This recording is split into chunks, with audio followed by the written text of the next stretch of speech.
આ બધી વિધિથી ભાવથી સમજણથી થાય તો આપણે ધીરે ધીરે ધ્યાનમાં ધ્યાન એટલે હોશ આવે. આ ધ્યાન રાખવો એ હોશ છે ને, નહીં તો શ્વાસનું ધ્યાન રાખવામાં પ્રયાસ કરજો. એક બે શ્વાસ ગયા તમારી મન ક્યાં ગઈ ગયું, ભૂલાઈ જાય કે આપણે શ્વાસનું ધ્યાન રાખવાનું હતું. તો આ બધો અભ્યાસની વાત છે. પછી દરરોજ પ્રયાસ કરો. નવરા બેઠા એટલે તરત મનને લગાડી દો. મનનું ધ્યાન આપણે રાખવાનું છે. આડાવરું ભટકે તો તરત લગાડી દો. ખાસ કામ હોય તો ત્યાં મનને એકાગ્ર કરવું પડે તો ઠીક છે, બે કામ ન થાય. પણ મન કોઈ બે વિષય એકાગ્ર ન જાણીતી જોડાય હતી તો કઈ એવી પ્રવૃત્તિ કે જ્યાં મનને એકાગ્ર કરવું પડતું હોય તો આપણે મનને બે ન કરી શકીએ. પણ સામાન્ય રીતે આપણે નવરા બેઠા હાલતા ચાલતા કામ કરતા મન તો બીજે જ ભટકતું હોય. તો જ્યારે પણ આવું મન જરાક નવરું પડ્યું ને એને તરત લગાડી દે. શ્વાસ તો હાલ્યા કરે, એમાં ક્યાં આપણે કંઈ કરવાનું છે. હાલતા ચાલતા યા તો ધ્યાન થાય. એમાં કંઈ પ્રાણાયામ નથી. શ્વાસ લેવો ઊંડો કે ટૂંકો લેવો, લાંબો લેવો, કુંભક ને પૂરક ને એવું કંઈ નથી. એ એને રીતે હાલવા દો, ખાલી જોયા કરો. અહીંયા નાકે ધ્યાન રાખો. એટલે એક તો એક સ્થાન ઉપર મન વૃત્તિ રહે ને એટલે એક સ્થિરતા આવે. અને અહીંયા આપણે ખબર પડતા શ્વાસ અંદર જાય ખબર પડે, બહાર આવે ખબર પડે. અહીંયા અનુભવ થાય. આપણે અંદર શ્વાસ પ્રવેશે એટલે નાક આગળ આપણે તરત ખ્યાલ આવે. તો અહીંયા રાખો. અમુક બૌદ્ધ સંપ્રદાયમાં નાભી ઉપર ધ્યાન મૂકીએ છીએ. આ બે છે. આપણે સામાન્ય રીતે નાકનું કીધું તો નાભી પણ અહીંયા શ્વાસ જરાક લ્યો ને એટલે નાભી આમ થાય. પેટ ખુલે ને શ્વાસ લે એટલે નાભી આમ આપણે અનુભવ થતો હોય. કોઈ જોવાની વસ્તુ નથી. આપણે પોતાને ખબર પડે. હા, ધીમું ધીમું આવતો હોય તો તમને ખબર પડે કે નાભીમાં ક્રિયા થાય છે, આમ થાય. આપણે તો ઘણી વાર એ શ્વાસ ભૂલાઈ ગયા. નાભી સુધી તો શ્વાસ જાતો જ નથી, ઉપર છાતીમાં જ જાય. બાળકોને નહીં બરાબર, એ નાભીએ શ્વાસ લેવા આમ થતું હોય, ઊંડે સુધી જાતો હોય. પછી ધીરે ધીરે ગડબડી શ્વાસમાં થાય. આ મન આરે જોડાડે શ્વાસ. આપણે મનની સ્થિતિ એવી હોય તો શ્વાસની સ્થિતિ એવી પછી હોય, વ્યવસ્થિત ન હોય. જે ધ્યાનમાં પ્રવેશી ગયા એનો શ્વાસ પછી ધીમે ધીમે અહીંયા જ આવતો હોય, નાભી સ્થિર ન થતું જાય. તો આ પ્રક્રિયા છે કે ધીરે ધીરે એ જોતા જોતા જ મનને આવી. એક તો મનને જાગૃતિ ધીરે ધીરે આ જોવાનું સતત આપણે ભૂલાઈ જાય તો યાદ આવે કે મારે શ્વાસ જોવાનું છો તો એ જાગૃતિ છે. નકર તો બેહોશીમાં આપણે તરત ભૂલી જાય. મન ક્યાં છે તો ખબર ન હોય, ખોવાઈ જાય કલ્પનામાં, કાં તો ભૂતકાળમાં કંઈક યાદ કરીને બેઠો હોય, કાં ભવિષ્યને કંઈક ઘોડા ગળતું હોય. તો આ જ મન છે. બસ એ બેહોશી છે. એ માયા કયો, સંસાર કયો, બધું એ છે. તો એમાં ન જાય બે બાજુ. તો એ આ કંઈક બધી ધ્યાન જ છે કે મન ભૂત ને ભવિષ્યમાં ન જાય. જાગૃત હોય તો આ ન હોય. જાગૃતિ આપણે જરાક બેહોશ થઈ જાય, ભૂલાઈ જાય એટલે તરત જ આપણે મન રૂપે વ્યવહાર કરવા માંડીએ. આ કલ્પના અને યાદ એ મન છે ને. બીજું કંઈક કલ્પના કરીએ ત્યારે કંઈક એવું બની જાય છે. મનમાં જ એ બધું થતું હોય. યાદ કરીએ ત્યારે મનમાં જ થઈ ગયું. તો એ જ મન હકીકતમાં વર્તમાનમાં મન નથી રહેતું. એટલે કે જાગૃત હોય તો મન નથી. જેવા જરાક ભૂલાનું પોતાનું અનુસંધાન, સ્વનું સ્મરણ, ધ્યાન એ સ્વનું સ્મરણ છે. પોતે પોતાનું ન ભૂલવું. એટલે સતત પોતાનું ધ્યાન રાખીએ. હું કોણ, ક્યાં છું, આ તો ભૂલાય નહીં તો આપણે તો બીજા તરફ ધ્યાન વધારે, આપણા તરફ ધ્યાન જ નથી. એટલે પોતાને યાદ રાખવા, ટૂંકામાં ભૂલવું નહીં. તરત આ ધ્યાન આપણે આપણું જ રાખવાનું કે હું અટાણે શું કરું, મારું મન ક્યાં છે, તો જ ખબર પડે ને. મારે કરવાનું તો ધ્યાન છે, મારે કરવાની સાધના છે. અટાણે હું કરી ગયો ખબર આપણે રાખવી પડે. તો એવી રીતે જ અનુભવ તો થાય. સરસોમાં કંઈ બધાય નથી લાગી ગયું, પણ એ મન આડાવડું વયું જાય તો પાછું લગાડીએ, વયું જાય તો લગાડવું. આ અભ્યાસ છે. આને સાધના કીધી. વારે વારે પ્રયત્ન કરતા રહે, વારે વારે પ્રયત્ન કરતા રહ્યો તો એ પ્રયાસ કરવાથી જ બધું થાય ને. વ્યવહારમાં આપણે એમ જ શીખીએ ને, કંઈક તરત આવડી ગયું. કોઈ નવું કામ શીખવું, ડ્રાઇવિંગ કરવું, ખેતીવાડી, ધંધો ગમે ભણવા જાઉં તો બધું એમાં કેટલો આપણે પ્રયાસ કરીએ, ધ્યાન આપીએ, સમય, શક્તિ, આ તે એ બધું આપણે આપીએ ને. તો આ પણ એવું જ છે. એમાં આપણે સમય આપવો પડે, શક્તિ આપવી પડે, ધ્યાન આપવું પડે. એટલે યોગમાં એને અભ્યાસ કીધો. અભ્યાસ કયો, સાધના કયો, ભજન કયો. તો એમાં એની વ્યાખ્યા કરી છે. દીર્ઘકાલે ને નૈરંતર્ય સત્કાર સેવિતા દ્રઢ ભૂમિ.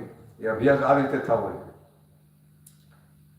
દીર્ઘકાલ એટલે એવું કંઈ માપ ન હોય કે આ ઘડી કરી લેવાથી થઈ જાય કે એટલે એનું કંઈ જન્મ લાગે તો સમયનું કોઈ માપ નથી. થાય તો હમણાં થઈ જાય. નહીતર આપણી તૈયારી એવી છે કે ભલે આપણે કરવાનું છે, એક રસ્તો મળ્યો તો આપણે હાલવાનું છે. જેથી પહોંચશું તે તો હાલકો તો પહોંચશું ને. હા, અને અધીરાય હોય તો મોડું થાય. ધૈર્ય રાખે કરી વહેલા પહોંચ. અનુભવ થાય એમ પહોંચવાનું તો ક્યાંય છે નહીં, જવાનું છે નહીં.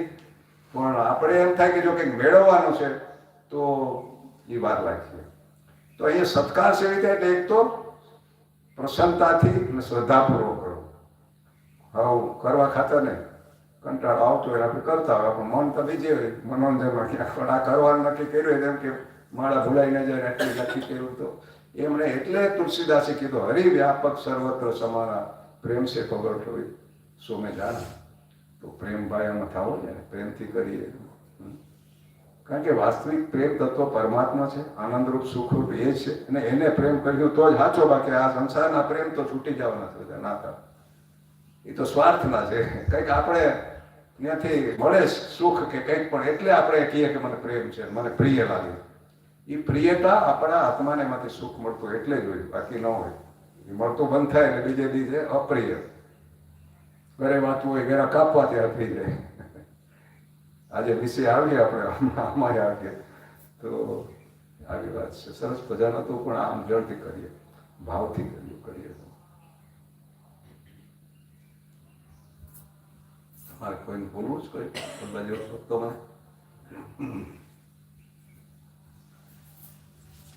ચાલુ છે. તો આપણો વિષય હવે બપોર પછીનો 3જા દિવસનો છે, વિવેક ચૂડામણી. હમણાં બધી વાતો આવી ને એ પણ આવશે, આત્મા ને અનાત્મા ને કોયલ ને કાર ને હસમુખ પગલો. આપણો વિષય એ જ હાલે. સ્થૂળ શરીરની પહેલા વાત કરી ગયા બે વખતે, અને એની પરમ દિવસે થોડીક આપણે પ્રાથમિક ભૂમિકા પણ આપણે વાત કરી હતી. ગઈકાલે આપણે સૂક્ષ્મ શરીર ઉપર આપણો વિષય તો એના ઉપર ચર્ચા હાલી. સ્થૂળ શરીર તો આ સામે દેખાય છે, પંચમહાભૂતનું પંચીકૃત પંચમહાભૂતનું મને દેખાય.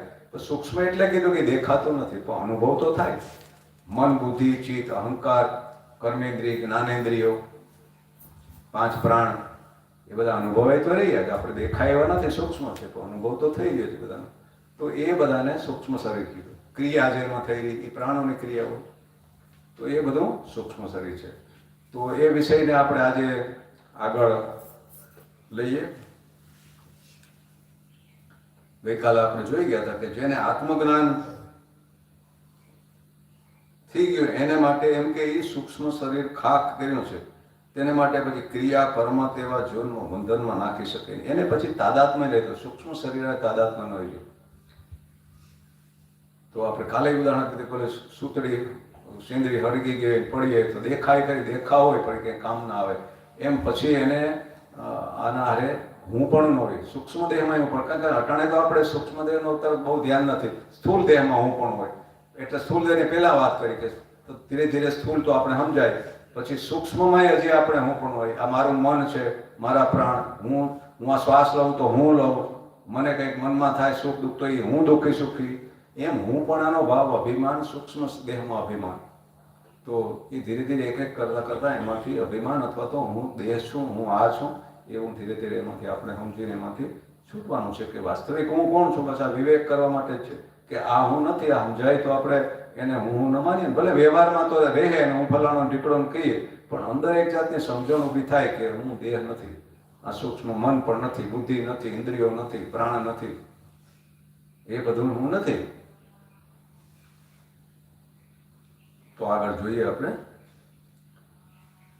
સર્વ વ્યાકૃતિકરણમ લિંગમ ઇદમ સ્યાદ ચિદાનંદમ પુષઃ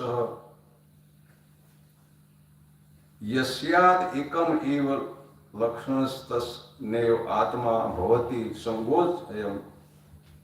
કે જેવી રીતે સુથાર ને વાંસલો વગેરે સાધન છે, તેવી રીતે લિંગ શરીર એ પણ એક સાધન કહેવાય. એના દ્વારા જ બધું થાય ને. સ્થૂળ શરીર કંઈક કામ કરી નાખે તો જડ છે હાવ. એ પ્રાણ અંદર સૂક્ષ્મ શરીરના છે, એટલે આ બધા અંગ અને આ તે બધી ક્રિયાઓ જે સ્થૂળમાં થઈ રહી છે, એ ક્રિયા પ્રાણ દ્વારા થઈ રહી. સ્થૂળ તો જડ છે, એમાં કંઈ ક્રિયા ન હોય. એટલે કે આ બધા સાધનો જેમ સાધન હું ન હોય, સુથાર ને વાંસલો હોય તો વાંસલો થોડો સુથાર છે, સુથાર એનાથી અલગ છે.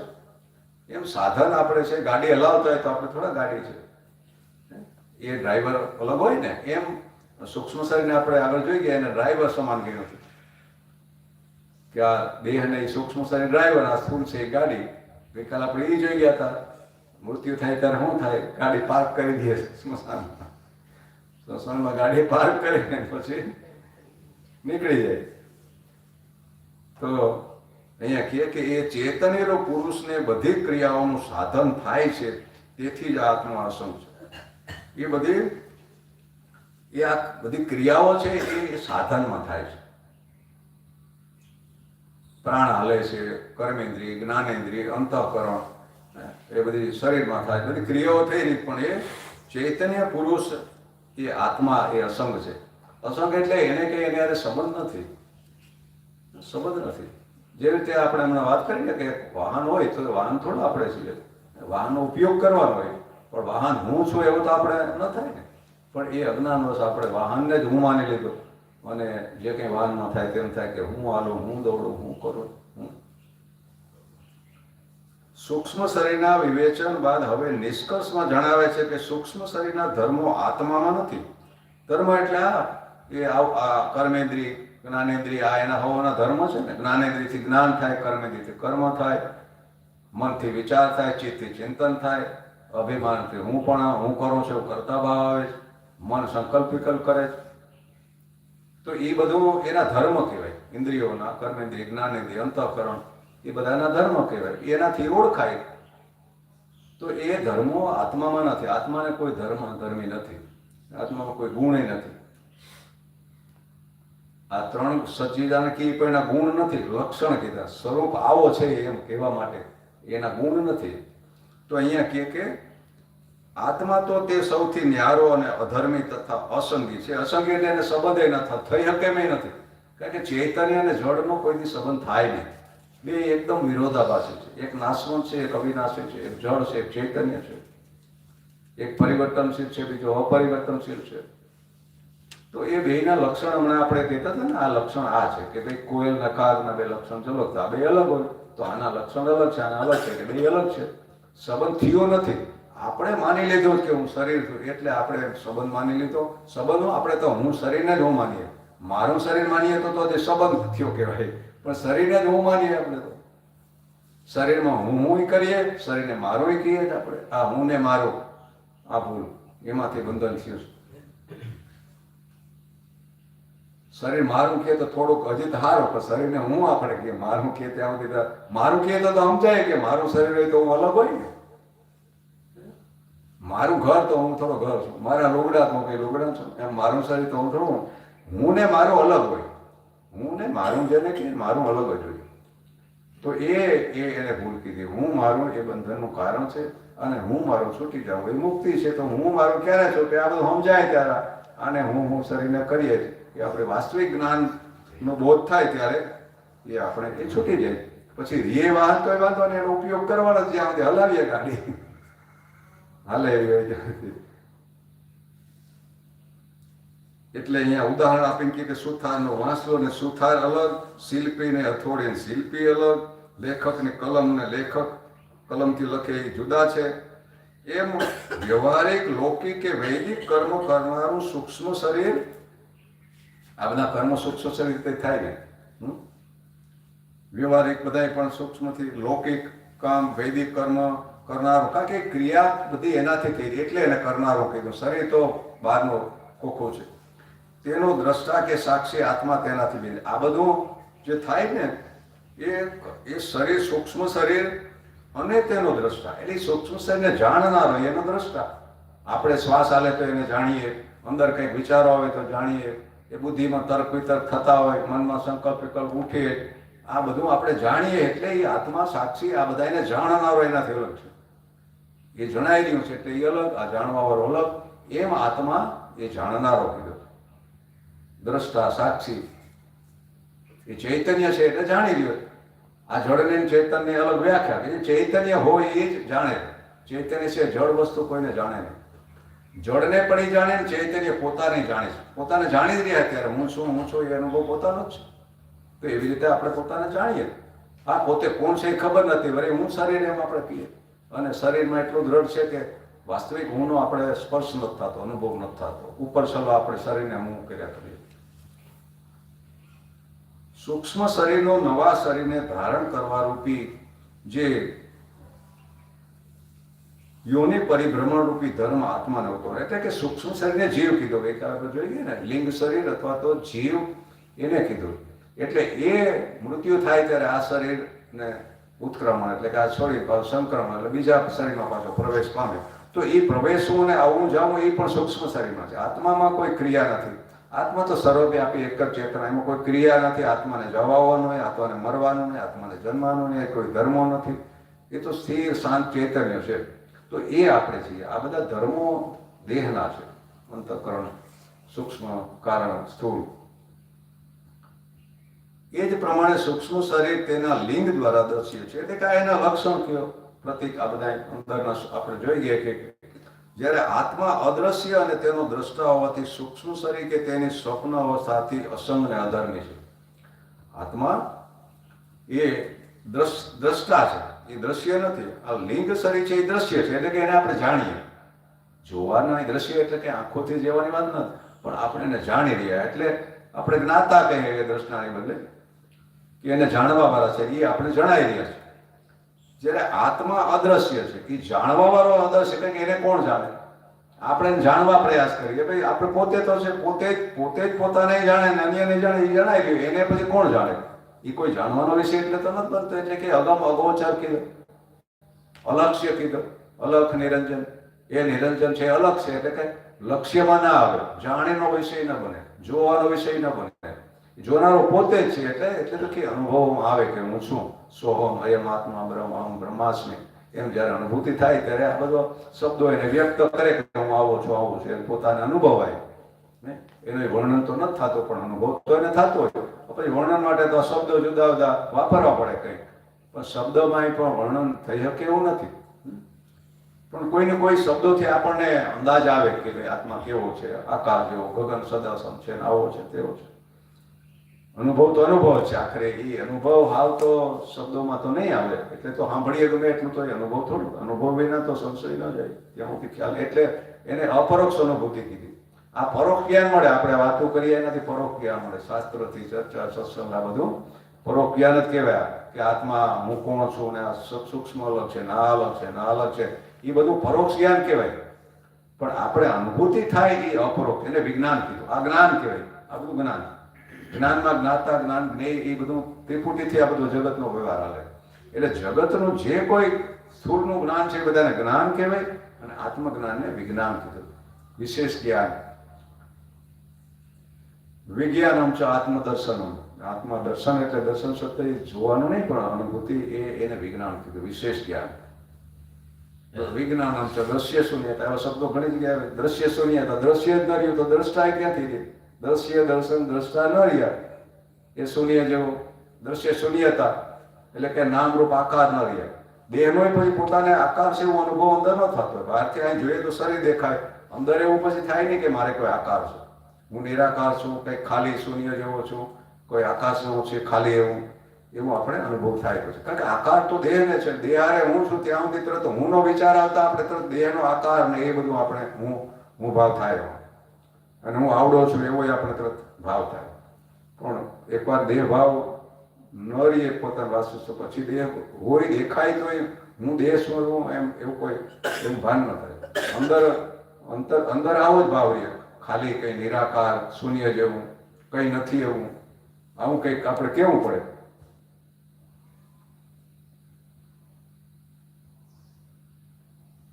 એટલે કે આ સૂક્ષ્મ શરીર તેની સ્વપ્ન અવસ્થાથી અસંગ અને અધર્મી છે. આત્મા અદ્રશ્ય અને તેનો દ્રષ્ટો હોવાથી સૂક્ષ્મ શરીર કે તેની સ્વપ્ન અવસ્થા. સૂક્ષ્મ શરીરની અવસ્થા સ્વપ્નો કહેવાય. આ સ્થૂળ શરીરની અવસ્થા જાગૃત. જાગૃત, સ્વપ્ન અને સુષુપ્તિ, આ ત્રણ અવસ્થા મનની છે. તો જાગૃતમાં આપણે સ્થૂળ અવસ્થા કહેવાય, સ્થૂળ શરીર. એનો આપણે આ સ્થૂળ જગત, સ્થૂળ શરીરનો બોધ થતો હોય. અને અર્ધ જાગૃત જે મન છે એ સૂક્ષ્મ દેહ અને સ્વપ્ન અવસ્થા, એમાં સ્વપ્નમાં આપણે એનો બધો અનુભવ થતો હોય. એમ પછી કારણ શરીર એ અજાગૃત મન ત્યાં આવી ગયું અને ત્યાં એ આનંદરૂપ પોતાના સ્વરૂપનો પોતા ત્યાં કાંઈક ઇન્દ્રિયો, મન, બુદ્ધિ, અહંકાર, વિષયો, વિષય, કોઈ જાણવારો આ તે જાણવા ત્રિપુટી કંઈ રહેતી જ નથી. એવી રીતે આ બધી આપણે સૂક્ષ્મથી પણ અલગ છીએ. સૂક્ષ્મ દેહથી સમજવા માટે એ બધી વાત કરી. અંધત્વ, મંદત્વ, પટુત્વ ધર્મ, સો ગુણી ચક્ષુષ બાધિર્ય મુક્તત્વ મુખાશ્ચેવ શ્રોત્રાદિ ધર્મા નતુ વે આત્મન. કે સદોષપણા કે નિર્દોષપણાથી થતો અંધાપો, ઝાંખું દેખવું કે સ્પષ્ટ દેખવું, આ બધા આંખના ધર્મ છે. આંખમાં કંઈક દોષ હોય તો આપણે ઝાંખું દેખાય, કમળો થયો તો પીળું દેખાય, હરખ્યું હોય તો પટુતા એટલે કે સ્પષ્ટ દેખાય. એ એના ગુણ છે. તો એના એ લક્ષણ છે, એ બધા એને ધર્મો કહેવાય. કે મારી આંખ હવે ઝાંખું મને દેખાય, એ ઇન્દ્રિયો છે આ બધી, આંખ કાન ને. તો એ આંખના ઝાંખું દેખાવું નહીં એટલે આપણે ખબર ન પડે મને મારી આંખોમાં ઝાંખું દેખાય તો એ પાછા આપણે શું કે મને ઝાંખું દેખાય. મને ને કે મારી આંખમાં ઇન્દ્રિયોમાં હવે ઝાંખ વાવી ગઈ. હું તો ઇન્દ્રિયોને જાણનારો એનાથી અલગ, એને હું જાણું છું એટલે હું એનાથી અલગ. એમ ધીરે ધીરે એમાંથી હું પણ આપણે છોડવાનું છે. તેવી જ રીતે બહેરાપણું, મૂંગાપણું વગેરે આ બધા ઇન્દ્રિયોના ધર્મ છે. બેરા કાન ઇન્દ્રિયનો ધર્મ છે. બેરું ઓછું સંભળાવવું, વધારે સંભળાવવું, બેરાશ આવી જાવી, એ પણ આપણે જાણીએ એટલે એનાથી આપણે અલગ. એ એના ધર્મ છે. શ્રોત્રેન્દ્રિય એટલે સાંભળવું, મૂંગાપણું એટલે આપણે વાચા. પરંતુ સર્વસાક્ષી આત્માના આવા કોઈ ધર્મ નથી. આત્માને કોઈ ધર્મ નથી. આ બધાય ધર્મીને, ધર્મોને, ઇન્દ્રિયોને, એના ધર્મોને આત્મા એને જાણી લે એટલે એનો સાક્ષી છે, એનાથી અલગ છે. એમ આપણે ધીરે ધીરે આ બધા ભેદ, બે વચ્ચેનો ભેદ જાણવાનો છે.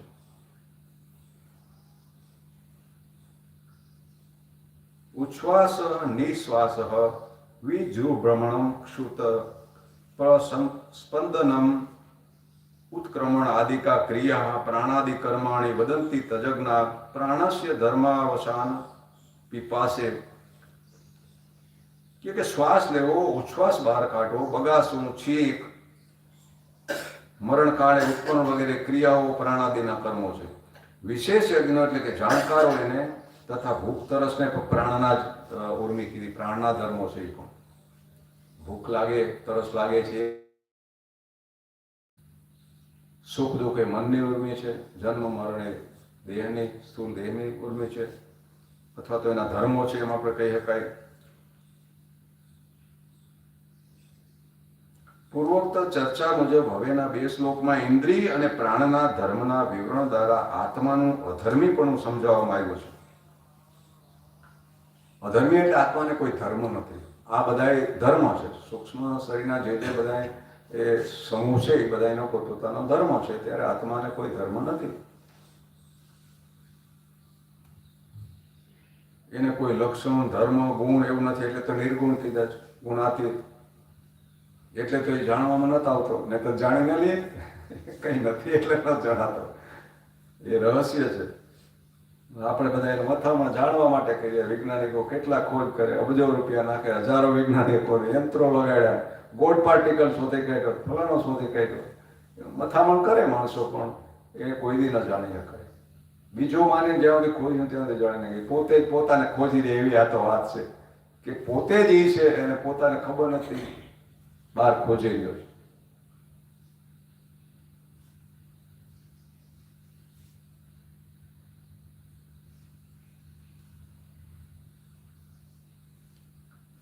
તો આ બધું ઝીણામાં ઝીણી વસ્તુને પણ સ્પષ્ટપણે જોઈ શકતી હોય ત્યારે એવી દ્રષ્ટિને આંખના ધર્મને પટુત્વ શબ્દ વપરાયો સંસ્કૃતમાં. કે જ્યારે એકદમ સ્પષ્ટ દેખાતા, આંખ બરાબર આપણી હોય, બહુ સ્પષ્ટ દેખાતું હોય, તો એ આંખનો એક ધર્મ કહેવાય, પટુત્વ. જ્યારે આંખે ઝાંખું દેખાય અથવા તો દ્રશ્યને જોવા માટે તેને ચશ્માની જરૂર પડે ત્યારે તેની આંખને મંદ દ્રષ્ટિવાળી આંખ કે આ આંખના ધર્મને મંદત્વ કહે. જ્યારે દ્રશ્યને જોવા માટે આંખ અસમર્થ બને ત્યારે એને આપણે અંધત્વ કહીએ. આંખ કંઈ ન દેખાય, હાવ આંધળા થઈ ગયા. આમ અંધત્વ, મંદત્વ અને આ બધા ગુણધર્મો છે એ ઇન્દ્રિયોના છે, આંખના છે. આ પ્રમાણે ઇન્દ્રિયોના સતેજપણાના કે મંદપણાના, નિસ્તેજપણાના લીધે કર્ણેન્દ્રિયમાં પણ ઓછું સંભળાય, બેરાશ આવી જાય. ઘ્રાણેન્દ્રિયમાં સુગંધ ના આવે, ગંધ ના આવે. કંઈ ઘણી વાર અમુકને ગંધ જાતી રહે, ગંધ જ ના આવે. પછી સ્વાદ, આપણે જીભને ઘણી વાર અમુકને સ્વાદ ના આવે. આ કોરોના વખતે ઘણા થયા ખાય તો કંઈ ખબર જ ન પડે કે અંદર કંઈ ખાઈએ કે કંઈક અંદર મોઢામાં રાખ્યું તો એનો ખ્યાલ જ ના આવે. તો આ બધા સ્પર્શેન્દ્રિય અને સ્પર્શનો ખ્યાલ ના આવે, કદાચ લકવો કે ખાલી ચડી ગઈ તો આપણે એનો ખ્યાલ ના આવે. સ્પર્શ કરીએ તો અનુભવ ના થાય, ઠંડા ગરમ આ તે બધા એના સ્પર્શથી આપણે જ્ઞાન થાય. ખરબચડું છે, લીસું છે, ગરમ ઠંડુ આ તે બધું આપણે સ્પર્શેન્દ્રિયથી કામ થતું હોય. તો એ બધાય પણ એના ધર્મ છે. તો કોઈ રોગીને સ્પર્શનો ન થતો હોય અર્થાત ચામડી એવી ખોટી પડી, જૂઠી પડી ગઈ, ઇન્દ્રિયોના ધર્મો, ઉપરોક્ત તમામ ઇન્દ્રિયોના ધર્મોને જાણનારા આત્મા તો તે સૌનો જ્ઞાતા હોવાથી તે સૌથી ભિન્ન છે. એટલે કે આત્મા તો એ બધાને જાણે, મારી ચામડીમાં આવું થયું, મારી આંખ આવી થઈ ગઈ, મારું કાન, મારું શરીરમાં થયું, મારું આ થયું, મન મારું આ દુઃખી સુખી છે, એ બધા એને જાણે. એ જાણવાવાળો આત્મા છે.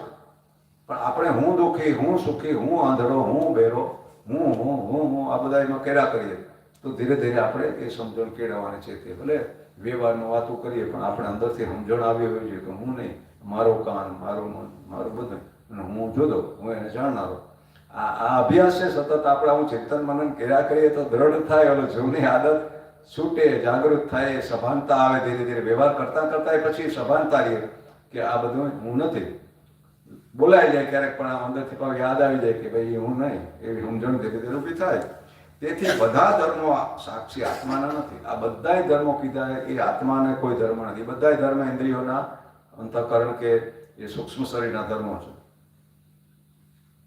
તે જ કારણે ઇન્દ્રિય ધર્મોથી અલિપ્ત આત્મા બેરો, મૂંગો, આંધળો, લંગડો નથી.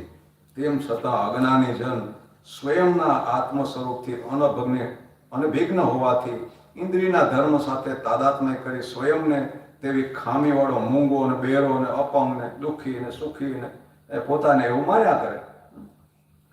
તો આ ભ્રાંતિને દૂર કરી ઇન્દ્રિયો સાથેના ખોટા તાદાત્મ્યને મુમુક્ષુને મુક્ત કરવા માટેને શુભાશયથી જ અહીં આ બધા ધર્મોની ચર્ચા કરી. આપણે એમાંથી છૂટવા માટે એમાં તાદાત્મ્ય કરીને હું બેરો, મૂંગો આ તે આ સમજાય તો આપણે એવું ન સમજણ એવી આપણી ખોટી સમજણ દૂર થાય. એના માટે અહીંયા બધું વિસ્તારથી એના ધર્મોની ચર્ચા કરી. ક્રિયા કે કર્મ કરવાનું જળ શરીરનું સામર્થ્ય નથી. શરીરમાં થતી કોઈ પણ ક્રિયાઓ કે શરીર દ્વારા થતી કોઈ પણ પ્રકારની ચેષ્ટાઓ પ્રાણને આધીન છે. એટલે કે પ્રાણ દ્વારા થયેલી. આ તો ખોખું છે. અંદર એ બોલો બલ્બ હોય તો એમાં પાવર આવે તો થાય ને, બલ્બને કંઈ થોડું કંઈ થાય. એમ પાવર આવે તો એમાં અંજવાળું થાય, અંધારો થાય, એ બધા બોલો પાવરની વાત છે. એટલે સૂક્ષ્મ છે એ જ બધી ક્રિયાઓ એના દ્વારા થયેલી. આ લુગડા જેવું એટલે તે કીધું વાસાંસી જીર્ણાની યથા વિહાય નવાની ગૃણાતી નરોપરાણી તથા શરીરાણી વિહાય જીર્ણાની. એ રીતે જેમ જૂનું વસ્ત્ર ત્યાગીને આપણે આ લઈએ એમ કે શરીર આ એક ત્યાગીને બીજું આપણે નવું શરીર. અન્યને સંયાતી નવાની દેહી. અન્ય નવું શરીર, દેહી એટલે કે એ સૂક્ષ્મ દેહધારી જીવ નવું શરીર પાછું ધારણ કરે તો કપડાં સમાન કીધું. કપડાં બદલીએ એમ શરીર બદલાય. બહુ દુઃખી ન થવું. નવા કપડાં મળે પાછા વાવા. આમે જૂના તો ત્યાં આપણે કેમ રાજ્ય નવા લુગડા લેતા હતા, રાજ્ય રેડ થઈ જાય તો આપણે નવા લુગડા આવીએ. હા તો અમે જૂનું થાય પછી તો શું કામ ના દુઃખ આપે ઉઠાનું.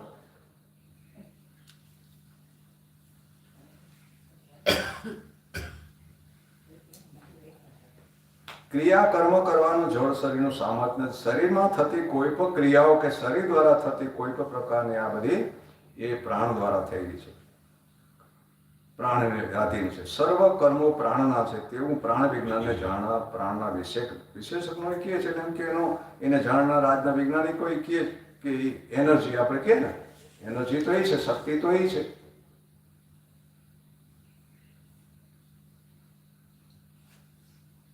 પોતાના આત્મ સ્વરૂપને અક્રિય, નિષ્ક્રિય તથા ભૂખ તરસથી મુક્ત જાણવું જોઈએ તથા પ્રાણ અને તેની ક્રિયાઓ સાથેના તાદાત્મ્યથી છૂટવું જોઈએ. ઇન્દ્રિયોથી છૂટવું એમ હવે પ્રાણને કે એ પ્રાણ છે એનાથી પણ આપણે એ પણ હું નથી.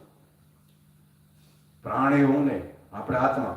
ઘણી વાર પ્રાણ છૂટી ગયા એટલે આપણે થાય કે એનો આત્મા છૂટી ગયો. આત્મા અને પ્રાણ વસ્તુ પ્રાણનો એ પ્રાણ છે તો સર્વનો પ્રાણ, એનું જીવન, એનાથી પ્રાણને સત્તા મળે. બધાને સત્તા આપનાર આત્મા અલગ છે. આત્મામાં તો જવા આવવાનું જ નથી, મરવું જન્મ જ નથી, ક્રિયા જ નથી કોઈ. એટલે અહીંયા કહે કે પોતાના આત્મ સ્વરૂપને અક્રિય એટલે એનો કોઈ ક્રિયા નથી. ગતિ ક્રિયા, આમ હલવું, આગોપાર થવું, સ્થિર છે. આકાશ કેમ આકાશ બધી હલબલે, આમાં કંઈક ધડાકા, કંઈક તારાઓ ગ્રહો ને આકાશ ગંગા તૂટે ફૂટે ને આપણે તો એને ખબર નતા. દુઈબેનને એટલે જોઈએ ત્યાં થાય કે આખે આકાશના અબજો સૂર્યો આ બધું પાછું કારણમાં પાછું એ જાય ને એમાંથી નીકળે, કંઈક ભાંગે ને તૂટે ને ચાલુ જ છે અહીંયા તો સતત. આ શરીરમાં થઈ રહ્યું આપણે એ બાજુ ધ્યાન અહીં કંઈક આખા વરામાં તો બધું શરીર બદલાઈ જાય. આપણા બધા એક એક સેલ બદલાઈ જાય, નવું આવી જાય, જૂનું જતું રહે. તો એ તો પરિવર્તન થઈ ગયું, સતત બદલાઈ ગયું. પણ આપણે બહુ એ તરફ ધ્યાન નથી એટલે આપણે ખ્યાલ નથી આવતો. તો સમજવા માટે છે કે આવી રીતે આત્મા તો કોઈ ક્રિયા નથી, નિષ્ક્રિય છે. ભૂખ તરસથી મુક્ત જાણવું છે એટલે કે ભૂખ તરસ એ આત્માને નથી, એ પ્રાણને ઉર્મી છે. પ્રાણને શક્તિ જોઈએ ને તો એ ભૂખને તરસ એમાંથી શક્તિ મેળવે. પ્રાણ એને લીધે છે. પ્રાણ ખાવા પીવાનું ન મળે તો પ્રાણ છૂટી જાય કે મતલબ હંથારણ કરે, ખાવા પીવાનું બંધ કરી દે તો ધીરે ધીરે શરીર કૃષ થાય, પછી શ્વાસ બધું ધીરે ધીરે શરીર છૂટી જાય. આપણા સ્વામીજીએ કીધું તો તમને બધાને ખ્યાલ હોય તો સ્વયંઆત્માનંદજી 32 દિવસ રહ્યા, ખાવા પીવાનું બંધ કરી પોતાની છોડી દીધું શરીર. આ બધી આપણે સામે છે. અંતઃકરણમ એસુ ચક્ષુરાદિષુ વર્ષમણી અહમ ઇતિ અભિમાનેને તિષ્ઠતિ આભાસ તેજસા. એટલે કે શરીરમાં અને તેમાં રહેલા આ ચક્ષુ વગેરેમાં હું એવા અભિમાનથી ચિદાભાસ વાળું અંતઃકરણ રહે છે. આ હું જ્યાં આવે ત્યાં એ ચિદાભાસ કીધો.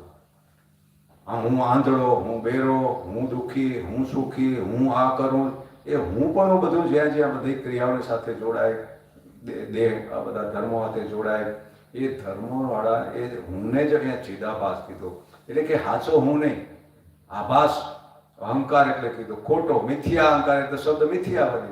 અહંકાર એટલે હું ખરો પણ ખોટો હું, અને સાચો હું આ ખોટાને જાણવા હોય સાચો. આ ખોટો હું કરે નહીં કોણ જાણે?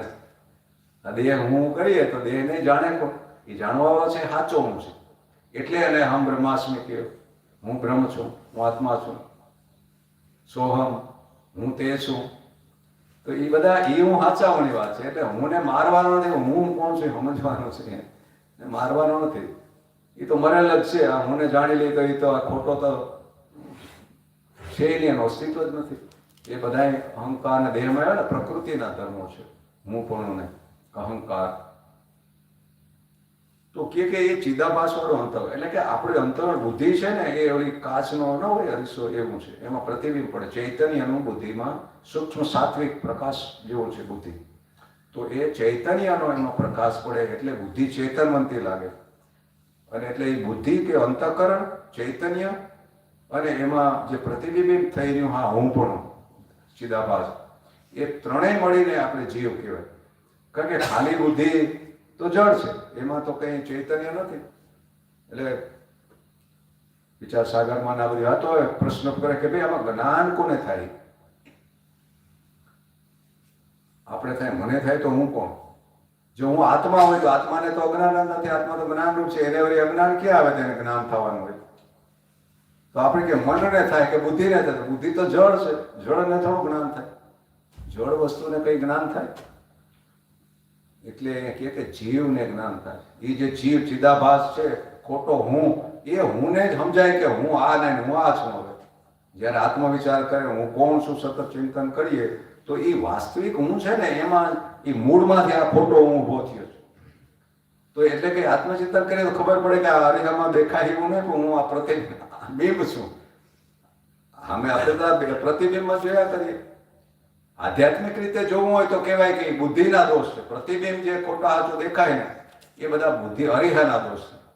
વાંકો ચોકો આ તે લાંબા ટૂંકા અરીસાઓમાં હોય તો દેખાય. આપણે તો એવા નથી, પણ બુદ્ધિમાં જે કંઈ ભાવને જાગે ને એનો વિવેક ને જે કે અહંકાર ભાવ ને એના સંસ્કારો પ્રમાણે એવું એને પોતે જણાય કે હું આવો છું. તો એ વ્યવહારમાં એમ કીધું કે અરીસો તો ચોખ્ખો હોય, પણ આપણે મોઢા પર આપણે ઘણી વાર એટલે આ બીજાને સુધારવાની વાત કરીએ ને એ અરીસાને સાફ કરવા જેવી. એટલે વ્યવહારિક એ છે કે ભાઈ તમારો જેવો ભાવ છે ને એવું બહાર તો પ્રતિબિંબ દેખાય, તમને સુધારી લે.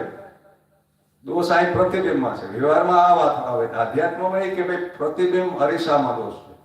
આપણે તો બિંબ છીએ, આપણે તો આત્મા છીએ, પણ એમાં અરીસામાં વાંકો ચૂકો છે ને આપણે એમ થાય કે હું વાંકો, જાડો, લાંબો, ટૂંકો. તો એવી રીતે આપણે થાય. અહીંયા કીધું કે અંતઃકરણમાં પ્રતિબિંબ ચિદાભાસ વાળું અંતઃકરણ એમાં હું છે. અંતઃકરણમાં જ આવે ને મન, બુદ્ધિ, ચિત્ત, અહંકાર, એ ચારેયને અંતઃકરણ કહેવાય.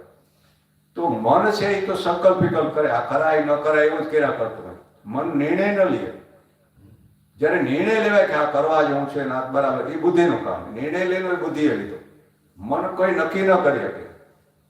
ઘડીક થાય કે આ કરીએ, ઘણી વાર પાછો બીજો તો પછી નિશ્ચય થાય ને આપણે નક્કી કરીએ, મથામણ કરી છેલ્લે કરીએ આ કરવાનું જે થાય, તો એ નિશ્ચય પછી બુદ્ધિએ લીધો. એ બુદ્ધિનું કામ છે કરવા જેવું ન. પછી જેવી બુદ્ધિ એવો નિર્ણય લે, પણ નિર્ણય આખરે બુદ્ધિ લે.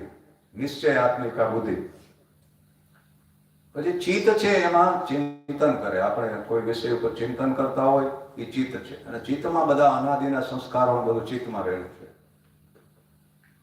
અને પછી અહંકાર એટલે નક્કી કર્યા પછી હું આ કરું ને હું ભોગવું ને, એ જે હું પણ ભાવ, કર્તાનો ભાવ હોય ને, ક્રિયાની હારે હું કરું એવો, એ અહંકાર છે.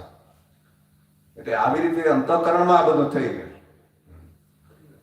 આ તો અંદર બેઠો બેઠો સાક્ષી જોયા કરે, આ ખેલ બધો સ્ટેજ ઉપર આવે. તો એ ધીરે ધીરે આપણે આ એક એક વસ્તુ સમજીને આપણે એમાંથી હું એ નહીં એવું આપણે સમજીએ, પ્રયાસ કરીએ.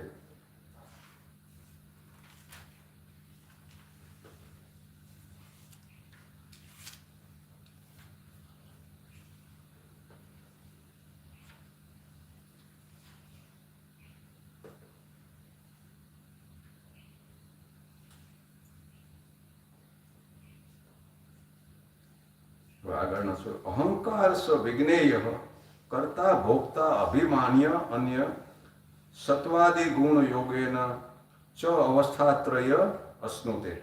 એટલે કે તે જે અહંકારના નામે ઓળખાય છે, આ અહંકાર કરતા ભોગતાપણાનો અભિમાની બને.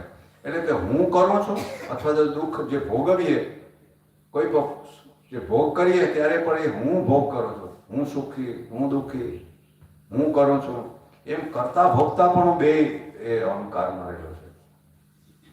આત્મામાં કરતા ભોગતા પણ નથી. એટલે ભગવાન ગીતાજીમાં કહે કે અર્જુનને કે તું આ બધું કરતા ભોગતા માની લીધું એટલે તું બંધાઈ જાય, તું દુઃખી સુખી થા, તું પોતાને અર્જુન માને, પાંડવ માને, કે તું કે આ યુદ્ધમાં પાપ થાય ને, અધર્મ છે, આ ન કરાય ને, બંધન થાય ને, મારે સંન્યાસ લેલો હોય. તો એ બોધ ગીતા આખી આ જ આપે કે ભાઈ તમે કર્મને બંધ ન કરી, એ તો પ્રારબ્ધનું તો થવાનું, યુદ્ધ થવાનું હતું એટલે થયું, એને રોકી થોડું કઈ. એ પ્રારબ્ધ હોય એ તો આવે. આ તો નિમિત્ત બની અને આપણે એમ થાય કે હું યુદ્ધ કરું ને મને પાપ થાય. પણ ભગવાને અર્જુનને એ કહે કે ભાઈ મને કરતા ભોગતા પણ નથી, એટલે મને કઈ બંધન નથી. અને તું આવી રીતે પોતાને કરતા ભોગતા પણ માનતો. આખો ગીતાનો શાસ્ત્રનો બોધી છે કરતા પણ જાય. કરતા બન્યા એટલે ભોગતા બનવું જ પડે. કરતા બન્યા એટલે એનું ફળ આવે જ, કર્મનું ફળ બંધાઈ જાય એટલે ભોગવવું જ પડે. તો આત્માનું જ્ઞાન થાય ત્યારે સમજાય કે હું કરતા નથી, આત્મા કંઈ કરતો જ નથી, એને સાક્ષી કીધો. જે ઘટના ઘટેલી એ જાણે જ ખરો, પણ એમાં કંઈ પોતે સામેલ નથી, કંઈ ક્રિયા નથી, એમાં કરવા પણ નથી. એ એની ઉપસ્થિતિમાં બધું જણાઈ ગયું છે. એક લાઇટના પ્રકાશમાં બધું થઈ ગયું, સ્ટેજ ઉપર ભજવાઈ ગયું, પણ લાઇટના પ્રકાશને એની યારે કંઈ લેવા દેવા નથી. એની ઉપસ્થિતિમાં થઈ ગઈ. આત્મા ચૈતન્ય છે અને આ બધા એની ઉપસ્થિતિમાં જ બધું બની રહ્યું, એની અંદર જ બની રહ્યું, એટલે એ જાણે છે. તો આ અહંકાર કરતા ભોગતાપણાનો અભિમાની બને છે અને સત્વાદિ ગુણના સંબંધથી ત્રણ અવસ્થાઓ પામે છે. ત્રણ અવસ્થા, ત્રણેના અભિમાની જુદા જુદા કીધા. ત્રણ અભિમાની એટલે કે પોતે સ્વપ્નમાં હોય ત્યારે એ જુદો અભિમાની, જાગૃતમાં જુદો અભિમાની. હું આ ભોગ કરું એ પ્રમાતા અભિમાની જુદો હોય, સ્વપ્નનો અભિમાની જુદો. આત્માને, આત્મા તો સર્વમાં એક જ છે, સાક્ષી તો સર્વને જાણી ગયો, ત્રણેય અવસ્થાને જાણી ગયો. પણ સ્વપ્નમાં આપણે કેવા બની જાય, ન્યા જે હું છું એ કંઈક જુદું. જાગૃતનો હું એ આ સ્થૂળ શરીર, ન્યા શરીર કેવું સપનામાં ઊભું થઈ જાય અને એમાં પાછું હું ભાવે થઈ જાય સપનાના શરીરમાં ખોટું. તો એને અહીંયા કહે કે એ અભિમાની સત્વ આદિ. સત્વ આદિ એટલે સત્વ, રજસ ને તમસ. આ ત્રણ ગુણને લીધે ત્રણ એવા પોતે ત્રણેય અવસ્થાનો અભિમાની થાય.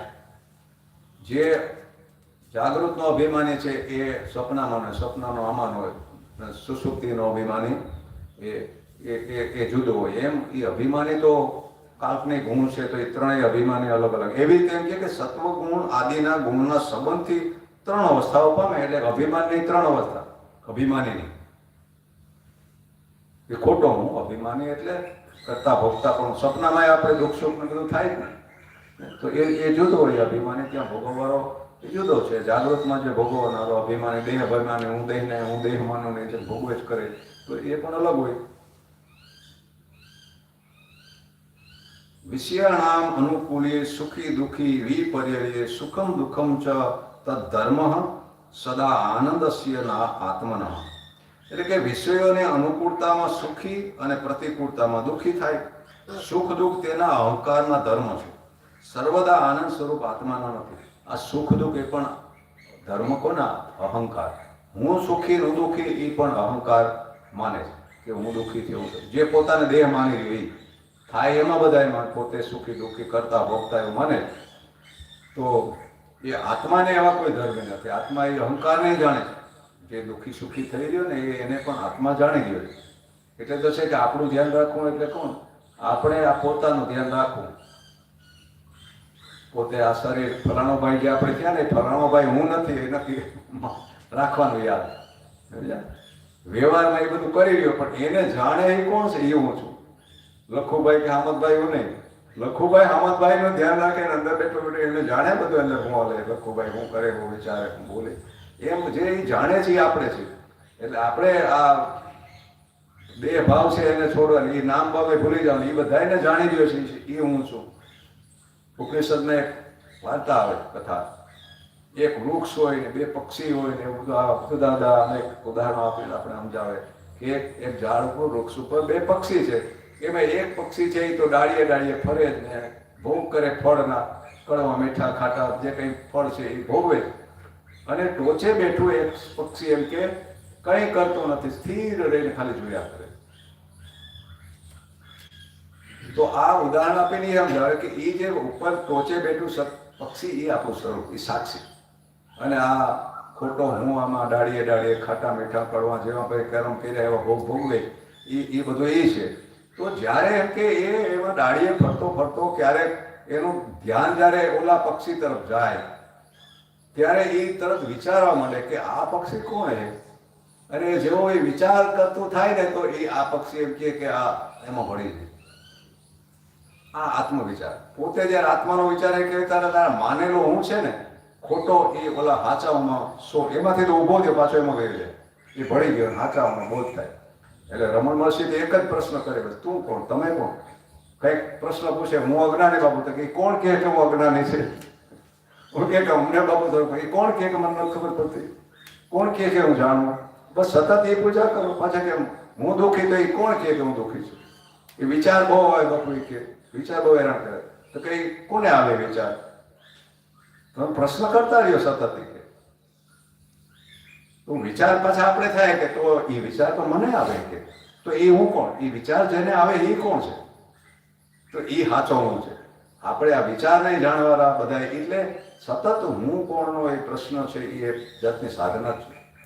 કારણ કે એ છે ને એ ધીરે ધીરે મૂળમાં જતા રહે હોય, હું તરફ જાવ ને એમ ઊંડાણ જે વાંથી જ્યારે હું છું એવો જે અનુભવ થઈ રહ્યો ને એ વાસ્તવિક હું છે. તો એને અનુભવ થાય ત્યારે કે આ પ્રશ્ન કરવાનો નથી, પણ આ એક જાતની ખોજ છે. આ રીતે હું કોણ એવું પોતાને આપણે ખોજ કરવાની છે કે આ હું જાણી રહ્યો તો હું કોણ? આ તો મને જણાવી રહ્યું એટલે એ તો હું ન હોય. એમ ધીરે ધીરે એક તો આ લેતી સાથે ભેગું કરતો રહેવાનું છું કે મનને હું વિચારણ જાણું એટલે હું તો ન હોય, શરીરને હું જાણું તો શરીર ન હોય, પ્રાણ શ્વાસ આલે તો એ હું ન હોય, કારણ કે હું તો એને જાણવા વાળો છું. તો એ ધીરે ધીરે આ ખોજ અંતર જે છે આંતરિક આત્મવિચાર કે એ કરવાથી એમ કે તમારે કોઈ પ્રશ્નનો અંદરથી જવાબ નહીં આવે કે હું કોણ, એટલે કોઈ કહે નહીં કે તું આત્મા તું બ્રહ્મ રહે, પણ એ પ્રશ્ન જેને છે ને એ પ્રશ્ન કરવાવડો જ નહીં. અને સ્વરૂપનો બોધ થાય, એમાં સ્થિતિ થઈ જાય. જેમાંથી ઊભો થયો તો એમાં સ્થિતિ થઈ ગઈ, એટલે એ સમયે આપણે વાસ્તવિક સ્વરૂપનો બોધ થાય. તો જ્ઞાન માર્ગમાં તો અને આજ ખોજ, આજ આત્મવિચાર એ જ સાધના છે.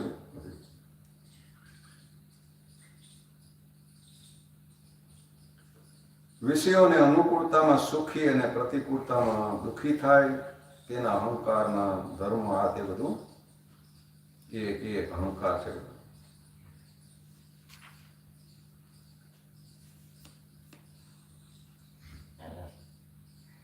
પંચમહાભૂતના સત્વ ગુણમાંથી બનેલું અંતઃકરણ વાસ્તવમાં જળ છે. અહીંયા જે આ અંતઃકરણ કીધું, સૂક્ષ્મ શરીર કીધું, એ પણ ચૈતન્ય નથી, એ જળ છે. કારણ કે પ્રકૃતિનો જ બનેલો છે બધો.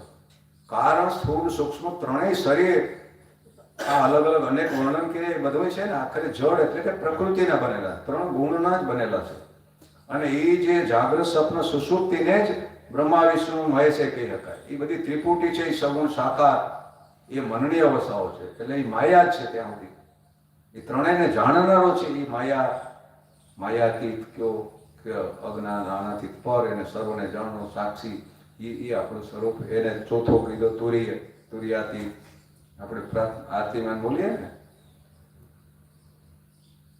મને ભાઈ શું છે તુર્યાતીત, એ તુર્યાતીત એ પોતે તુર્યાતીત એટલે આ અતીત, એટલે આ ત્રણેયથી અતીત. તુર્ય એટલે ચોથો એ આ ત્રણ અવસ્થાથી અતીત અને ત્રણેયને જાણનારો એ તુર્ય ચોથો. આમ તો તુર્ય સંસ્કૃત શબ્દનો અર્થ ચોથો થાય.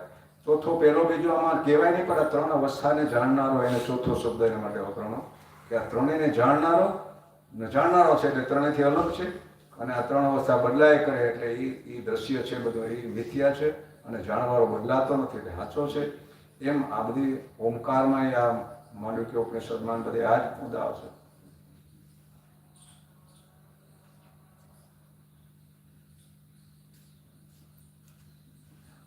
તો વાસ્તવમાં એ જળ છે, અંતઃકરણ એ જળ છે. પરંતુ નિર્મળ સપાટી જેવી કે કાચ જળમાં વગેરેમાં પ્રતિબિંબ પડે છે, તેમ ચૈતન્યનું અંતઃકરણમાં પ્રતિબિંબ પડે છે. જેમ આપણે એમ કે પાણીમાં કે અરીસામાં કે જેમ પ્રતિબિંબ પડે ને, એમાં આ દેહી પ્રતિબિંબ છે, આભાસ છે. બુદ્ધિમાં એવો, જેવો બુદ્ધિ એવો એને પછી એવો દેહ. આજે શરીર માણસનું છે, કાલે પશુનું મળીએ, બધું મળીએ, એ આભાસ જ છે. જેવું અંદર એના સંસ્કાર અને ગુણ ને જેવું એને સ્થિતિ, એ પ્રમાણે એને પોતાને આવો દેહ એને પ્રાપ્ત થતો જાય ને એવો પોતાને માનતો જાય. તો એ બધું આભાસ કીધું, ચિદાભાસ. તો આ પ્રતિબિંબને ચિદાભાસ કહેવામાં આવે છે. ચિદાભાસના પ્રકાશથી યુક્ત અંતઃકરણ જાણે કે ચેતન હોય તેવો વ્યવહાર કરે છે. આપણે લાગે ને કે એકદમ ચેતન જ લાગે પ્રાણને, આપણે પ્રાણને તો આપણે આત્મા માની લઈએ. તો એ ચૈતન્ય જેવો આપણને એવું લાગે, પણ એ ખરેખર સૂક્ષ્મ અતિ છે એટલે આપણે ખ્યાલ નથી આવતો. પણ એ ચૈતન્ય નથી, જળ છે એ. અને શરીરમાં હું શરીર છું તેવું અભિમાન કરી, હું જોઉં, હું સાંભળું, હું ચાલું એવું માને છે. તો આવા શરીર અને તેમાં રહેલી ઇન્દ્રિયો ઉપર હું પણ આનો અભિમાન કરવાળા અંતઃકરણને અહંકાર જાણવો જોઈએ. આ બધામાં જે હું પણ છે એને અહંકાર જાણવો. અહંકાર સ્વ વિજ્ઞેય. આ અહંકાર શરીર તથા ઇન્દ્રિયોના કર્મો સાથે તાદાત્મ્ય કરી સ્વયંને કરતા માને છે. આને યારે એક થઈને ક્રિયા તો પ્રાણમાન પ્રકૃતિમાં થઈ રહી. ગીતાજી આમાં આવે ને, પ્રકૃતે હિ ક્રિયમાણ ગુણે હિ કર્માણી સર્વસ્વ. અહંકાર વિમૂઢ આતા કરતા હમેથી મનિયત. એમ કે પ્રકૃતિમાં ક્રિયા બધી થઈ રહી. હમણાં પ્રકૃતિ જ આ બધું પ્રકૃતિ કયો, પ્રાણ કયો, આ ત્રણ ગુણનું જે બધું રજોગુણ, તમોગુણ, સત્વગુણ, ત્રણ અવસ્થા હતી.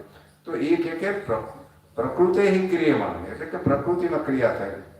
ગુણે હિ કર્મણ છે, એટલે આ ત્રણ ગુણ દ્વારા બધું થઈ ગયું છે. આ ત્રણ ગુણમાં જ આ બધી વાતો આવે છે. આપણે રજોગુણ, તમોગુણ, સત્વગુણ. તો એ અહંકાર વિમૂઢ એટલે કે પોતાને એમાં હું પણ રાખવાનો અહંકાર, એ અજ્ઞાન વશે માને કે હું કરું, કરતા હમેથી મની હતી, પોતાને કરતા માની લીધું.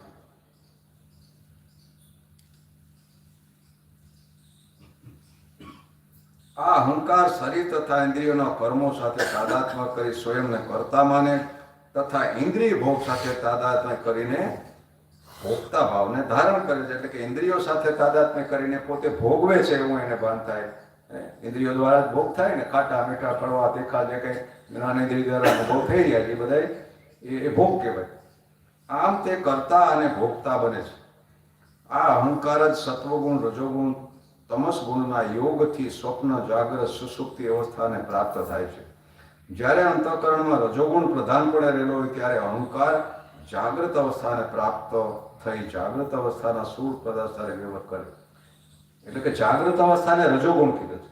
એને બ્રહ્માય કહી શકાય, એને સ્થૂળ કરી કહેવાય, એને જાગ્રત અવસ્થા કહેવાય.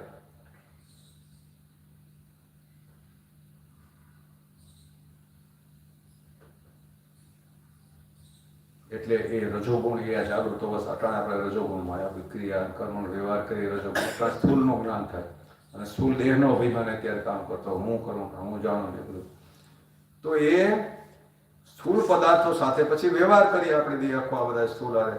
સત્વગુણ પ્રધાન થતાં જ પોતે જ પોતાની સૃષ્ટિ રચી સ્વયં રચિત સૃષ્ટિના સૂક્ષ્મ પદાર્થો સાથે વ્યવહાર કરે. પોતાનું દુનિયા પોતે ઊભી કરી લીધી અંદર.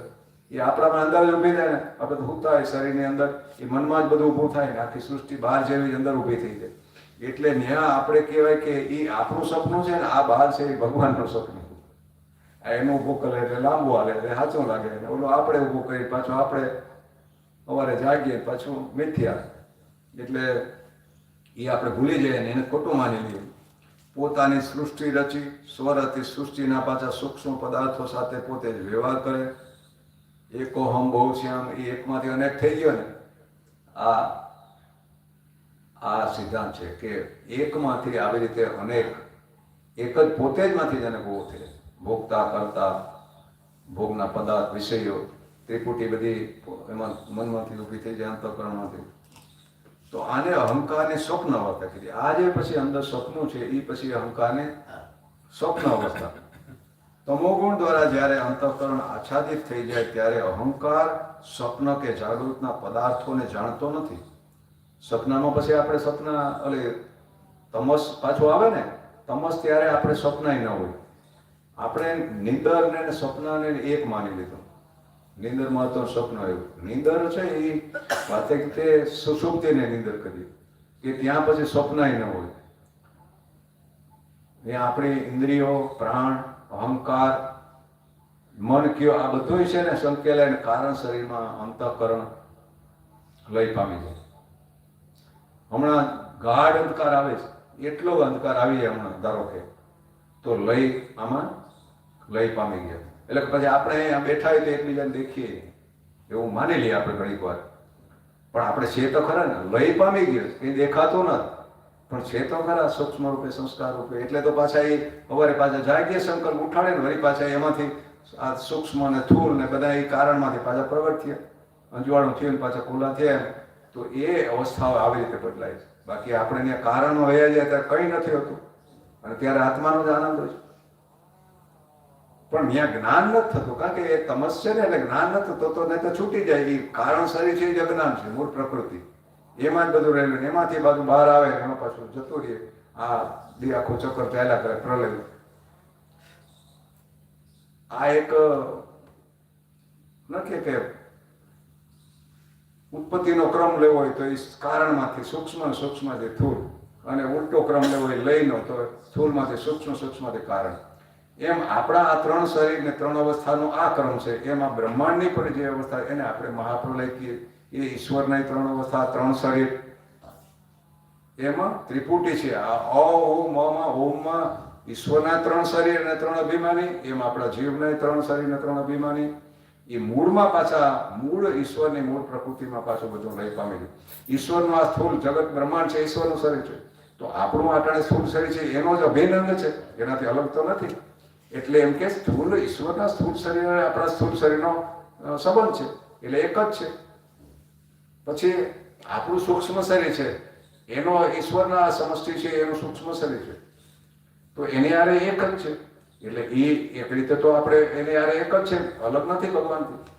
પછી આપણું કારણ શરીર સુષુપ્તિ છે એ કારણ શરીરનો ઈશ્વરનું કારણ શરીર છે એ મૂળ પ્રકૃતિ એ તમસ એનો સંબંધ છે.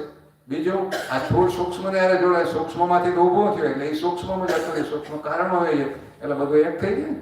આપણે અલગ અલગ માનીએ તો બધું એક જ છે અલગ અલગ છે ને. એ જ ઈશ્વર એટલે કીધું વાસુદેવ સર્વમિતિ જે કંઈ છે બધું એક જ છે ભગવાન છે.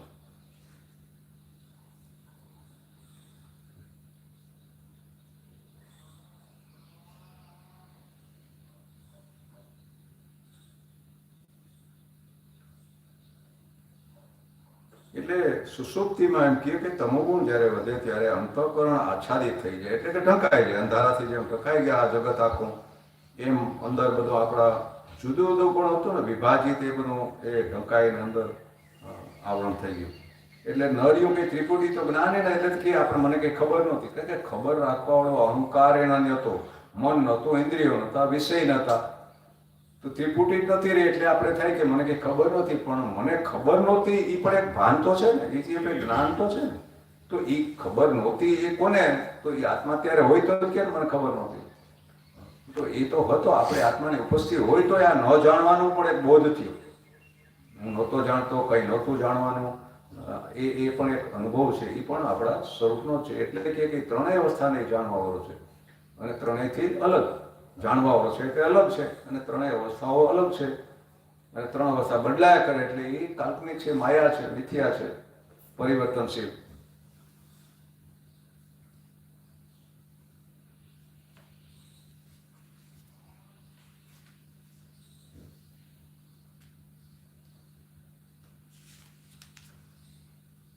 તો ત્યારે એ સ્વપ્નો કે જાગૃત પદાર્થો નથી. જ્યારે સુષુપ્તિમાં હોય ત્યારે જાગૃત એના સ્વપ્નો ન હોય, આપણે કંઈ ના જાણતા હોય ત્યારે.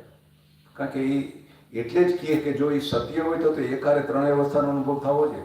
જાગૃતમાં હોય ત્યારે ઓલાનો અનુભવ થતો, સ્વપ્નમાં હોય તો સ્થૂળ ને સુષુપ્તિનો અનુભવ, સુષુપ્તિમાં હોય તો સ્વપ્ન જાગૃતનો અનુભવ નથી રહેતો. એટલે કહે કે એ ત્રણેય અવસ્થા બદલાતી રહે, નિત્ય નથી રહેતી. એટલે એને ખોટી કીધી માયા, કલ્પના. એટલે કે એ ત્યારે સ્વપ્નો કે જાગૃતના પદાર્થોને જાણતો નથી, પરંતુ સ્વપ્ન વિનાની ગાઢ નિંદ્રામાં સૂઈ જાય. સ્વપ્ન વિનાની ગાઢ નિંદ્રા, પણ આપણે કે બહુ ઘાટી નિંદ્રા આવી, એ ગાઢ નિંદ્રા, એટલે કંઈ બધું ન રહી, અંકેલાઈ ગયું. તો એ ત્રીજી અવસ્થા અજાગૃતમાં, મને ન રહી. તો આ તેની સુષુપ્તિ અવસ્થા કહેવાય છે. આમ ત્રણેય ગુણના યોગથી અહંકાર જ ત્રણ અવસ્થાને પ્રાપ્ત થાય છે. અહંકારમાંથી જ એ પણ ઊભું થાય ત્રણેય અવસ્થા. તો ચૈતન્ય સ્વરૂપ આત્મા જાગ્રત, સ્વપ્ન કે સુષુપ્તિ અવસ્થાને પ્રાપ્ત થતો નથી. ચૈતન્યને, આપણા આત્માને કોઈ અવસ્થા નથી. એને આમ એ તો એ ત્રણેયથી નિરાળો છે, એને કોઈ ધર્મ નથી, એને કોઈ ગુણ નથી. જાગ્રત અને સ્વપ્ન અવસ્થામાં અહંકાર કરતાં કરતાં જો પોતાને અનુકૂળ પરિસ્થિતિ કે ઈચ્છેલા પદાર્થો, આપણી અપેક્ષા પ્રમાણનું વ્યક્તિનું સાનિધ્ય, એ બધું જો સાંપડે તો અહંકાર સુખી થાય. હજુ તો આપણે સુખ દુઃખ ક્યારે થાય? આપણે બધું ગમતું હોય એવું આવે, આપણી ઈચ્છા પ્રમાણે થાય, આપણી અપેક્ષા પ્રમાણે બધું હાલે, ત્યાં સુધી આપણે મજા, ત્યાં સુધી આપણે કે બહુ મજા, સુખી છે. અને જેવું એનાથી ઉલટું આવ્યું, આપણે ન ગમતું થાય, આપણી અપેક્ષાથી વિરોધમાં થાય, આપણે ઈચ્છા કે આમ થાય, એ બધું ઉલટું થાય. તો એ બધા દુઃખનું કારણ આપણે જ વ્યવહારમાં આ બધો અનુભવ જો વિચારીએ તો ખબર પડે કે આ દુઃખનું કારણ હતું કે આપણે ઈચ્છીએ એવું ન થયું, નતો ઈચ્છા એવું થાય, ઈચ્છીએ એવું ન થવું અથવા તો ન ઈચ્છીએ એવું થવું. તો બે વસ્તુ એવી છે કે પાછી આ મન ઉપર છે, સ્વભાવ ઉપર. એક વસ્તુ ઈચ્છાથી પૂરી થાય તો એક માણસને સુખ મળે, બીજાને એ દુઃખ આપે. એ જ વસ્તુ એને નથી ગમતી પાછી. એટલે કે વસ્તુ પદાર્થમાં સુખ દુઃખ આપવાનો કોઈનો સ્વભાવ નથી, પણ એ આપણા સ્વભાવને અનુકૂળ હતી એટલે મને સુખ મળ્યું. એ જ વસ્તુ તમને કદાચ દુઃખ આપે, તમને ન ગમે. એટલે વસ્તુનો દોષ નથી. જે કંઈ દોષ આપણા અંતર, આપણો સ્વભાવ, મન, આપણું મન એટલે અનંત જન્મના સંસ્કાર. હવે જે રીતે જીવતા એવા અનાદિથી, હવે એ આપણો અભ્યાસ થઈ ગયો, એ આદત ટેવ પડી ગઈ, એ આદત કે ટેવ એ જ મન. તો હવે એ જે તે રીતે રહેતા આવ્યા, આપણે જે બધું અનુભવ કર્યા, સંસ્કાર પડી ગયા, એ દ્રઢ થઈ ગયો, એ પ્રમાણે બધું હાલે તો આપણે ગમે, તો આપણે સુખી. એ પ્રમાણે ન થાય તો આપણે દુઃખી, આપણને ન ગમે. તો આવી રીતે સુખી દુઃખી પણ એમ કે એ અહંકાર જ થાય છે. પરંતુ અવિવેકીઓ અહંકારના આ ધર્મોને પોતાના માનીને હું સુખી અર્થાત આત્મા સુખી છે, કે હું દુઃખી છું અર્થાત આત્મા દુઃખી છે, એવું એ માને છે. તો વાસ્તવમાં આત્મા આનંદ સ્વરૂપથી કદાપી ચ્યુત થતો નથી. એ આનંદ રૂપ જ છે અને એને કંઈ સ્પર્શ નથી કરતો. સુખ દુઃખ એમાં કોઈ ફરક પડતો નથી. સદાય એનું સ્વરૂપ એવું નવું રહે છે. વાસ્તવમાં આત્મા આનંદ સ્વરૂપથી કદાચી એવી રીતે ચ્યુત નથી થતો, એટલે કે એનાથી વિચલિત નથી થતો, એનામાં કંઈ ફેરફાર નથી થતો. તેથી તેને કદી સંસારની પ્રાપ્તિ થતી નથી કે બંધનનું દુઃખ એ અનુભવતો નથી. આત્મામાં કંઈ પ્રાપ્તિ કે કંઈ છે નહીં, એને એનું દુઃખ એ નથી આત્માને. આ મુમુક્ષુ એ સૂક્ષ્મ શરીરગત અહંકારમાં હું બુદ્ધિ ન રાખવી. આપણે એક એક શરીરમાંથી છોડાવતા જાય છીએ કે પેલા સ્થૂળ બુદ્ધિ, સ્થૂળ શરીરને હું માનતા હતા, એને સમજાવીને એ અલગ છે, સમજાવ્યું. હવે સૂક્ષ્મ શરીર આ બધું એ પણ અલગ છે અને એને આપણે હું ન માનવું. એમ ક્રમે ક્રમે આપણને ધીરે ધીરે સ્થૂળમાંથી સૂક્ષ્મ, પછી કારણ, એમ ત્રણેય શરીરથી આપણે અલગ છીએ. એના ત્રણેયના ધર્મો આપણા નથી, આપણે ત્રણેયને ધર્મોને જાણનારા છે. એવી રીતે આપણે ક્રમે ક્રમે આપણું સમજાવે. એટલે એમાં હું બુદ્ધિ ન રાખતા આનંદ સ્વરૂપ આત્મા હું છું એવું સર્વદા ચિંતન કરવું. આ ચિંતન સતત રાખવું, ભૂલાઈ ના જાય. વ્યવહારમાં કરતા કરતા આ સતત વિશ્લેષણ અંદર ચિંતન મનન થતું રહેતું હોય ને, તો આ વ્યવહાર કરતા કરતા આમાંથી જ સમજાય. આવો બેઠા રહીએ ક્યાંક ના બધું અનુકૂળ હોય તો એમ થાય કે એ પાર પડી ગયા, સિદ્ધ થઈ ગયા, થાય કે. પણ આ ચારે બાજુ દેખો હાલતી રામાયણ, અને એમાં જાગૃત રહીને સાવધાન પડે આ બધું વિચાર ચિંતન કરતા રહીએ તો વધારે જલ્દી સમજાય. એક મહાત્મા હિમાલયમાં જાજાવર રહ્યા, વાતાવરણ અનુકૂળ ને બધું સારું હતું, અમે બહુ વિક્ષેપ નહીં થઈ. એને થયું કે મન શાંત થઈ ગયું, હવે આપણે વાંધો નથી. તે કુંભ જે મેળામાં વિતરાય નીચે ગયા અને ન્યાય કંઈક ધક્કાધક્કી ટ્રાફિકમાં ચડી ગયા, વાંચી કોકનો ધક્કો લાગ્યો, પડી ગયા ઊભા થઈને ઓલા માણસ કાંઠો પકડ્યો. એટલે ઓલા ભાઈ કે બાપુ માફ કરજો, મને વાંચી ધક્કો લાગ્યો એટલે તમે, હું તો તમને બાપુ તમે સાધુ કહો, મહાત્મા કહો, હું તો જીવ છું, અજ્ઞાની છું, મારે માફ કરી દે બાપુ. ત્યારે મને વિચાર આવ્યો કે હું આ શું કરી દઉં. હું તો કીધું હતું કે મને તો હવે મન જીતી લીધું ને પાર પડી ગયા ને આ બધું શું થઈ રહ્યું. એટલે એ ત્યાંથી જ પાછો વળી કે હજી એમાં જવા જેવું નથી. તો આવું છે, ઘણી વાર અનુકૂળ વાતાવરણ હોય ને ત્યારે તો આપણે એમ થાય કે બધું બરાબર છે. તો પ્રતિકૂળતાઓની બધી આવતી હોય ત્યારે આપણે પોતાની કસોટી થાય. આપણે સ્થિતિ કેટલી દની, કેટલું એ પ્રતિક્રિયા અસર તો થાય, પણ કેટલી અસર થાય એ આપણને પોતાને ખ્યાલ આવે કે પહેલાં કેવી અસર થતી હતી, હવે કેવી અસર થાય. તો એ આપણે જ પોતાની હરખામણી પોતાને કરવાની. કાલે કે પ્રમદી કે અગાઉ હું કેવો હતો રટાણા કરું તો જ ખબર પડે કે આપણામાં કંઈ ફેરફાર, જાગૃતિ હોય, સમજણ વધતી જાય કે ઘટતી જાય. બીજાને હરખાવા નથી, આપણે જ પોતાને ગઈકાલે આજને હરખાવવાની. એમ આપણે આપણો ભૂતકાળ, આપણે પહેલાં સાધના આગળ કરતા સમજણ નહોતી ત્યારે નાની નાની વાત કેટલું આપણે એને પ્રતિક્રિયા થતી હતી, કેટલું દુઃખ ને આઘાત ને આ બધી વસ્તુઓ મહિનાઓ વર્ષો સુધી આપણને અસર કર્યા કરતી હતી. તો ધીરે ધીરે એવી રીતે અભ્યાસ કરતા કરતા જે સમજાય આપણે. એટલે પરીક્ષિત રાજાને જનક પાસે મોકલે ત્યાં બાપે આ સમજાવવા જ મોકલ્યો હતો. એ તો એમ માનતો હું જ્ઞાની છું, ગર્ભ જ્ઞાની છું હું, ને એ તો જનક તો ભોગી કે રાજા પાસે મોકલ્યો, એવી એની સમજણ હતી. તો જનક પાસે જાય, જનક વિદેહી એટલે કે એ જીવન મુક્ત દશા હતી એની તો. અને એ દશાનો જ્યારે જનકનું પહેલાં તો એ રીતે ગયો હતો કે ભાઈ રાજા પાસે મોકલ્યો ને એને એવો ભાવ લઈને ગયો હતો. એને રાણીવાસમાં બોલાવે તો એને હું નવું થવા માંડ્યું. એનો બદલે તમે સિદ્ધ થઈ ગયા તો એ પર તમને અસર ન થવી જોઈએ. શું ફરક પડે? તમે ક્યાં છો, કઈ જગ્યાએ છો, એનું કંઈ અસર ન થવી જોઈએ. તે રાણીવાસમાં જનક તો એની કસોટી કરતા હતા. 3 દી બિહાડી રાખ્યો, કસોટી કરે કે આ બેઠો ધીરજ છે કે આ કે બરા જોઈએ તો ખરા, જ્ઞાનનું અભિમાન તો ન થાય ને. પછી ન્યા બોલાવ્યો તો રાજા રાણીવાસમાં ને જોઈને આને જો મારું અપમાન થઈ ગયું, મને આઈ બોલાવ્યો, હું જ્ઞાની, હું ફલાણો ઢીકડો. એક એને થોડા દેરી તો અનુભવ કરાવ્યા, પછી એને ખબર પડી કે આ બધાની વચ્ચે રહીને સ્થિતિ જાળવી રાખે. અને મને હજી વિક્ષેપ કરે એનું કારણ એ કે મને હજી કંઈક ઘટે જ. એ પણ એક સાત્વિક અહંકાર છે ને. હું ઋષિનું, તપસ્વીનું, સંન્યાસી, હું જ્ઞાની, આ પણ એ સૂક્ષ્મ, એ પણ હું તો થયો ને, હું પણ તો આવ્યો એમાં. તો એમાં તો પછી ભેદ જ નતા. જ્ઞાની કે શંકરાચાર્ય એક શ્લોક છે કે ભાઈ વાસ્તવિક સ્વરૂપમાં નથી ગુરુ કોઈ, નથી શિષ્ય કોઈ, જ્ઞાની કે સિદ્ધ કે સાધક કે અજ્ઞાની કે આ ત્યાં કોઈ ભેદ જ પછી નથી થતા. તો વ્યવહારમાં આ બધા છે ભેદ. ત્યાં તો એ નિરાકાર ચિદાનંદ શિવહમ શિવમ તો ત્યાં શું હોય, આપણે આત્મસટકમાં જોઈએ ને. તો એવું છે ત્યાં તો સ્થિતિ. બે નરિયા કોઈ નરિયો તો કેનો વિભાગ ભેદ જ નથી, તો અભેદ મળે. તો આ બધું આપણે 4:30 થયા. તો અત્યારે થોડોક આ વિષય થોડોક ચિંતન મનન માગી લે એટલે થોડું કરીએ ને થોડું ચિંતન કરીએ. બરાબર? તો અહીંયા વિરામ લઈએ. આજે 3જો દી પૂરો થયો, કાલે આપણે પાછો આગળ વધશું. હરિઓમ.